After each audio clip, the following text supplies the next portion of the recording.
Welcome to Schack Shorts, featuring the faculty of the Schack Institute in conversation with leaders in industry, policymaking, and academia. Thank you. This is Scott Robinson, professor of capital markets at NYU.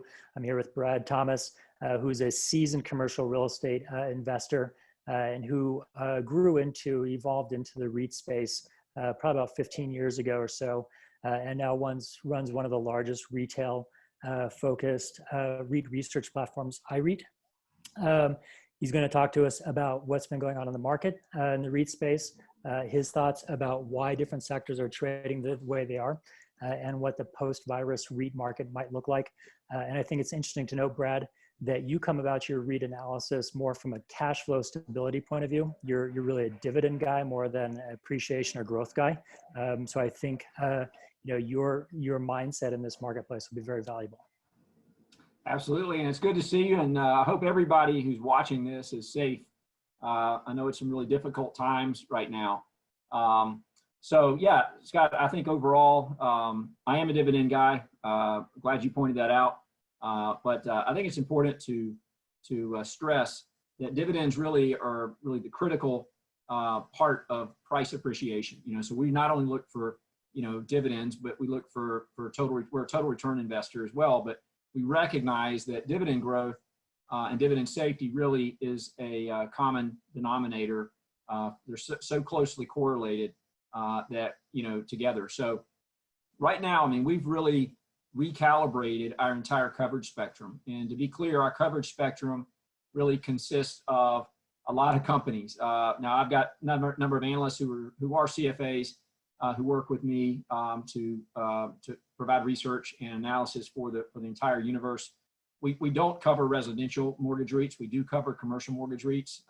In fact, I think that's a competitive advantage for us because we're able to really understand dynamics in the commercial lending market. So companies like Starwood, Blackstone, KKR, Ladder, and Apollo, some of those names.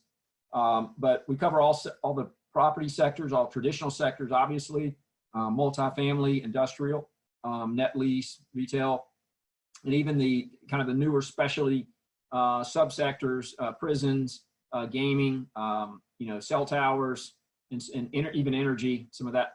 So it's really been interesting. And so what we've done, Scott, is we've put together more or less a stress test of all the property sectors first, and really trying to evaluate the risk with this social distancing. Really is the critical thing that's going on right now with the coronavirus, and timing is really critical to this. None of us, I think, know how long this is going to take, how long you and I are going to be holed in to our workplaces. But it's I think we can all agree that it's not going to be a matter of weeks. It's probably going to be a matter of months. And I'm sure everyone on this has had some type of distraction or some type of event that they've had to cancel. And for me, I've got two conventions in Las Vegas in May, the Money Show and the Recon, the retail Super Bowl. Those were canceled. And of course, I've got my son graduating from high school and my daughter graduating from college. And I guess we'll have a graduation in the backyard. Well, congrats on that upcoming graduation. Look, when the sell-off really picked up momentum, I would say 2.5-3 weeks ago, I was a little surprised to see REITs collapsing quicker than the broader S&P. I think we've kind of leveled off this week. I'm not sure if this is a bear market bounce or we've really hit bottom. But what are your thoughts on the REIT performance relative to the S&P? Yeah, I think we really feel like there's continued volatility. You're right; it has leveled off, and obviously the bailout, more recent bailout, which was finally approved today, seems to be providing the markets with confidence. But again, I think this is a game of time at this point, and I think that the potential for this to be going on longer. I think the president has said probably Easter, and I think that's a really aggressive. I think we're really thinking May to June potentially, but again, nobody knows. I'm not going to really try to forecast any of this, but I think every sector is really going to be different. I think overall, we looked at it B&Q, and I was actually we look at the participants in B&Q, I think there's around 11% retail. Obviously, Simon, I think, is in the top 6. So a lot of investors look at B&Q as kind of the proxy. They certainly are in the ETF world, but there's 150 stocks or companies in the Vanguard real estate ETF, which includes REITs and also real estate operating companies, of course. But you've got retail in there, you've got lodging, you've got healthcare. So you look at those sectors overall, Scott, that some of those are going to obviously trade on more volatility, that are really more correlated to what's going on with the coronavirus. So those sectors that we're really, I won't say we're avoiding, but we're really putting on the sidelines for sure are, of course, lodging and healthcare. Certain parts of healthcare. I mean, we like medical office buildings.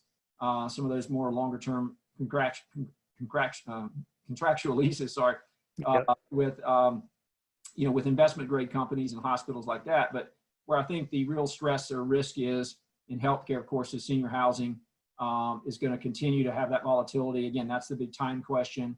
So lodging, senior housing, retail, and again, it's I think my big concern here, and I've said this for quite some time, Scott, or I've written about it quite some time in quite a few articles on malls.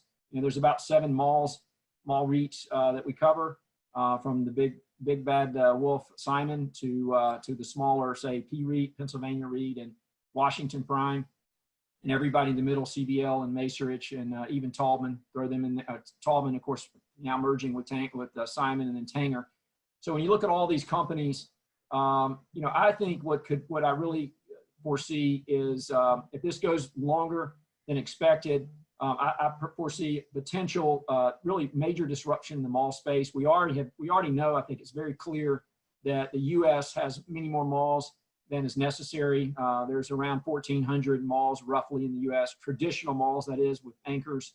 And we think that number is probably going to be cut in half. I mean, we've been saying that for a while, but I think now with coronavirus and the social distancing, this could really cause a number of malls to default quicker than anticipated. And we're already seeing those numbers. I was looking at some TREP numbers yesterday and looking at some of the defaults that have already, in the lodging space. But I anticipate more of those coming down the tracks in terms of malls and certain retail related assets. Okay. Look, I know you're not a credit analyst, but what do you anticipate in I guess, primarily the mall and retail space? Do you see potential REIT bankruptcies? Do you see more M&A activity, or do you see just depressed share prices for the time being? Yeah, so actually I'm writing a paper on this now. I mean, I'm just starting to really understand the stimulus money or the bailout money, whatever we're going to call it. And my understanding is, and you got to thank the restaurant association who lobbied for restaurants, because it looks like, based on my analysis thus far, they're going to get the same treatment as the lodging companies, the hotels, which means I think they're going to have a much better lifeline than retailers. Unfortunately, retailers didn't get that golden ticket, and I think you're going to see a number. We're now talking survival of the fittest here. So, credit ratings are going to be really important. We certainly use those. I'm sure you do too. And companies like Ascenia is a good example, who already is junk rated. They're, of course, the parent company for Ann Taylor and a number of other brands. And they're a major tenant in malls and outlets. Tanger Outlets' top tenant is Ascenia. So companies like that, to me, are in trouble, frankly. And I think you're going to see, a growing number of bankruptcies the longer this goes. And I think you're going to see that. And we could very well see this retail apocalypse unfold. I never would have said that, because I've kind of argued that there is no such a thing as a retail apocalypse up until now. And now this black swan could be the event that could totally disrupt, the mall sector. So I would not be surprised, Scott. We cover 7 mall REITs today. I would not be surprised if a year from now we have 2 or 3. I do think Simon is going to complete the merger with Taubman. It does appear that that is going to happen, but I don't know. But we believe, and I've talked to a number of other analysts who cover the mall space. So I really believe that deal very possibly is going to happen. But I also see the potential for look at the players out there. Seritage, which of course is really owned by Berkshire Hathaway. They're common and a debt partner, or shareholder, stakeholder in in Seritage. They've already suspended the dividend. I could see that being used as a vehicle, potentially even privatized and use that as consolidator to take out some of the other names. Or you certainly have all the private equity players. The real value in the mall sector, and especially these B and C malls, as you know, is redevelopment and being able to create these mixed use projects. And just a lot of these REITs aren't really, because of the REIT laws and REITs having to pay out 90% of taxable income. It's just made it very difficult for REITs to function in this high capital market where there's so much money that has to be spent for redevelopment. And now you take out more of these tenants. It's going to increase the the capex requirements for these mall REITs, and it just doesn't make sense for them to be a REIT. And I know NAREIT and some of the lobbying groups would hate to lose that those mall REITs, but I think that's quite obvious to me that I think the mall there's too many players in the game, and there's too many malls in the U.S. Yep, no, that's really insightful. I appreciate that. Shifting gears a little bit, housing. Multifamily REITs in particular, everybody's always said you need a place to live, and multifamily is probably the most stable asset class there is. But thinking about our actions to contain the virus, it looks like small and medium businesses are going to get crushed with this isolation strategy, and that's going to have a significant impact on employment and people's ability to pay for their rent. Obviously, there was some relief offered in the stimulus bill. I don't know how much there really was for renters, but what's your outlook for the multifamily REIT sector? Well, I've been looking at that, and it's again, I'm glad the market is certainly optimistic. Like you said, we've kind of neutralized, I guess, some of the volatility that we've seen up until a few days ago. But again, I think it's a time issue. I think most Americans are hopefully going to be able to afford the bare necessities in the interim, which kind of again puts us to May and June, kind of in that territory. What I worry about is after June, and really the closer we get to this back to school period, I think it's really going to disrupt a lot of families. What concerns me is the potential for a wave of personal bankruptcies. I was certainly, you and I both have lived through this last recession. In fact, as you know, I was a developer for 20 years up and through 2009, where I pivoted because of no choice to become an analyst and a writer. And so I think you're going to see a lot of that transformation. Again, the longer this goes, I think it could really be impactful to U.S. consumers. And you're right. Now, the bailout does give some pretty good, relief for businesses in the interim. And we've looked at kind of how this is how these funds are going to be going out through the SBA or really through banks. That's typically not how the SBA does business, but I think the White House really wanted to try to expedite this make this as quick as possible. So I think it's going to provide some relief, but again, it's all a timing issue. And so I do watch TV, and I try to look at, whether it's Fox or CNN, and I do both actually. Got to get the balance, fair and balance. And I did listen to the president last night as well. And again, I try to stay in touch. But and I also look at these other markets. I know a lot of your students are from China or Asia, and you've traveled there quite a bit. And we're watching all of these markets internationally to see, what's going on there. And it's good to see, it's positive news coming out of China and some of those markets. But better than I, Scott, it still feels to me like, there's still a long way to get back to normal. So I don't know, when we're going to get back to normal and what actually normal is going to be, 90 days or 120 days from now. But I will tell you, there's always opportunity in chaos. And that's really what I've spent a lot of my time doing, is finding those opportunities. And even some of these companies, we had a recommendation earlier this week on PS Business Parks. And, you talk about middle market companies, and that's exactly what they do. They're more of a flex space landlord, kind of industrial office combination. And again, what I like about companies like that, and we're insisting now on any of our new picks or new recommendations, that these companies have to be quality companies. And by that, I mean their balance sheets have to be extremely strong and liquid. And PS Business Parks is a good example of that. where they've got an A- credit rating. They've been able to grow their dividend and maintain their dividend for a long period of time. They have very low secured debt, and hardly any secured debt, and plenty of capacity available for them. So I think, those are the companies that you really want to own right now, but you also want to own strong tenants. And if you don't have strong, reliable sources of income, that really doesn't do your balance sheet a whole lot of good. But so you're right, PS Business Parks, there is risk there because they do have a lot of small businesses that pay these rent checks. But again, short term, it's going to be good. If we go longer, I mean, it's going to be a whole lot different paradigm. That's an interesting point, though, because in many respects, the REIT structure, especially if the company's created a fortress balance sheet like PS Business Parks, they're actually creating that arbitrage vehicle for us where we can participate in the higher risk tenant base like a PSB might have, or some of the multifamily companies might have, through a very safe balance sheet company like a PSB, right? And so there's that nice arbitrage that we get to participate in.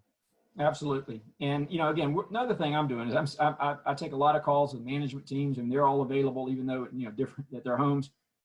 Is interesting. I haven't spoken with Deborah Cafaro, but I know she was on Mad Money earlier this week. So I listened to that interview.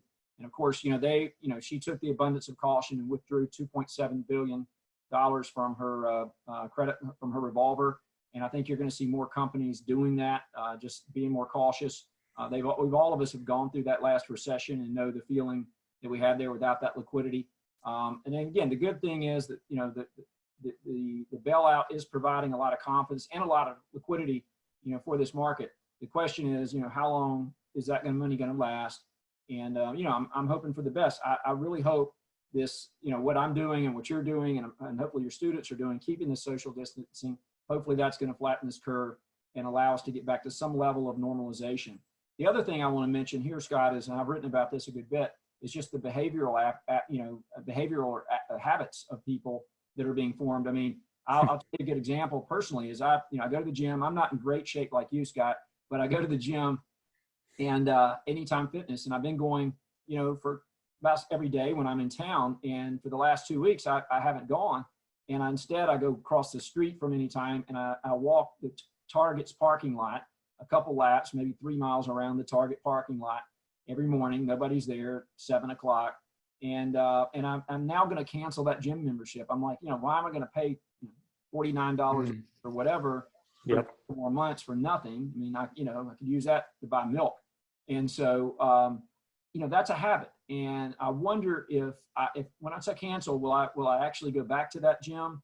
And I think there are going to be a lot of those changes in behavior, and especially as it relates to technology and really, the internet. And, are we going to watch Netflix now and just not go to the movies? Or, things like that. I mean, I'm a Stitch Fix customer. I've been getting my clothes at home, but am I going to be less willing to go to the department store now because I'm used to this, a new habit I formed? So I think the longer this goes on, you've got to consider those elements. So that's precisely why we like those sectors like data centers and cell towers, because I think those are actually going to benefit increased demand during this cycle we're in. Yep. No, I agree with you. Look, the fourth industrial revolution is not a new phrase. We've been living through it for the past 3-5 years. But ask the retailers and the industrial REITs, and they'll definitively tell you we have. But you're right with respect to new habits. Look, the way we're communicating right now, I wouldn't have really given it much consideration, even 3 months ago. But I think the infrastructure is getting better. And I do see a post-virus environment that is more digitally focused. So you're right, data center REITs, cell tower REITs, Wi-Fi towers, pretty much anything digital seems to make a lot of sense in the post-virus world. Exactly. So look, I don't want to take a lot more of your time. There's a lot of news out there and there's a lot of uncertainty on what future cash flows could look like. Would you want to just kind of close this out maybe with a rundown of your top sector picks for my students?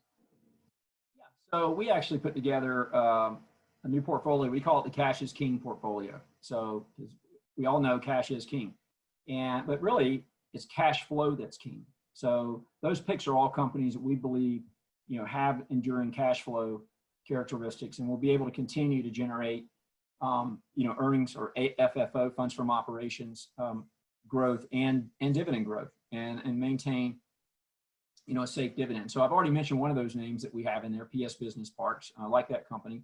Another company I like a lot, and this one's an interesting one, is and I've gotten some pushback on this one, but I'm going to give you my logic. So Four Corners Property Trust, which is in the net lease sector. This was a company that spun off from Darden a couple of years ago.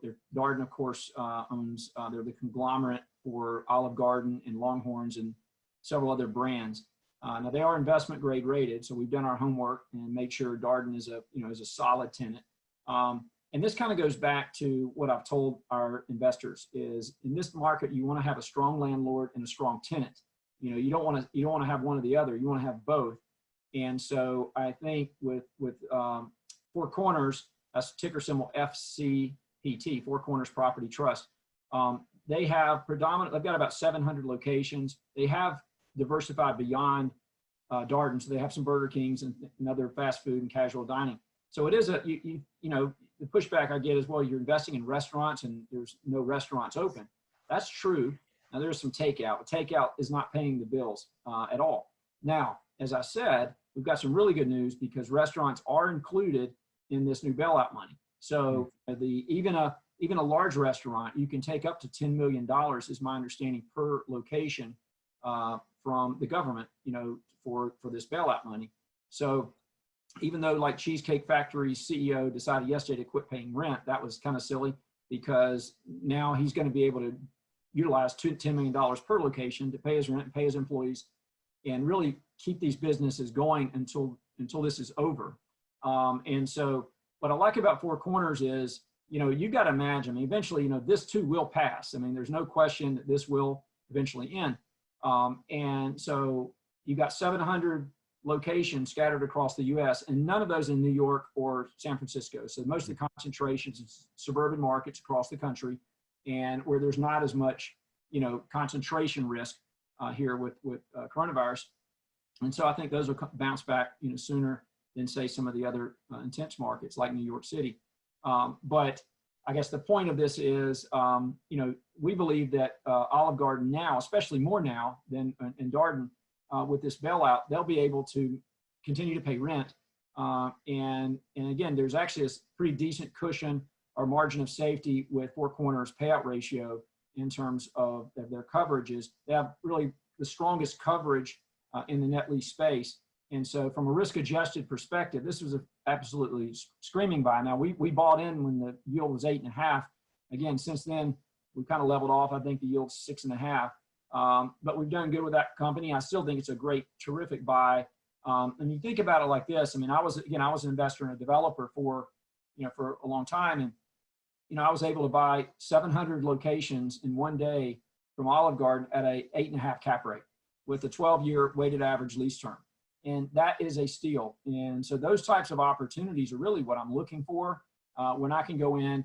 And again, we cover real estate securities, but let's be honest here. We're really buying real estate. So you have to understand the underlying business real estate and the business model behind that real estate. So Four Corners is a great one. Last one I'll tell you about is right there in your backyard, at least in New York, is Ladder Capital. Ladder is really kind of the banker's bank, I call them. They are, middle market loans, 20 to 30 million. So they're not as huge as like Blackstone, Starwood, Apollo, KKR, smaller loans. I like Ladder for a couple things. One is they're diversified. They have senior secured loans, which is about 96% senior secured, which means first mortgage lending, of course. Their loan to value on those loans is somewhere in the 67, 68% range.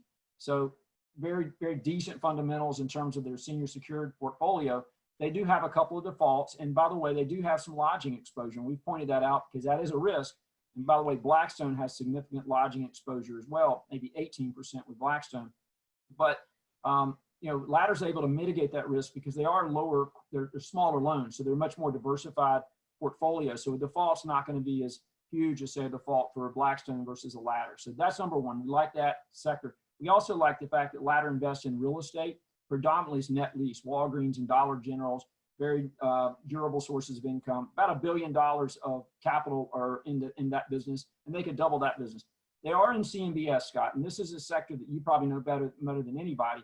But I think what I see is, and as you know, not many REITs have utilized CMBS financing. They don't need to. They have their own, unsecured lines or what have you, and of course, equity. But CMBS, I think, especially in the mall and retail space, I think Carl Icahn actually recently, there's some articles that he was shorting the CMBS market. I haven't followed all that. I need to. But I think that's where I think there really could be some damage coming down the track is in the CMBS market. I think you could see a lot of defaults because those go to the servicers. There's no way for the landlord and tenant to negotiate these rents back and forth because you have the servicer in the middle of this thing. So, but the point is, Ladder has very little exposure in securities, and what they do have are all AAA paper. So they've got very high quality securitization business, and that's a small part of their business.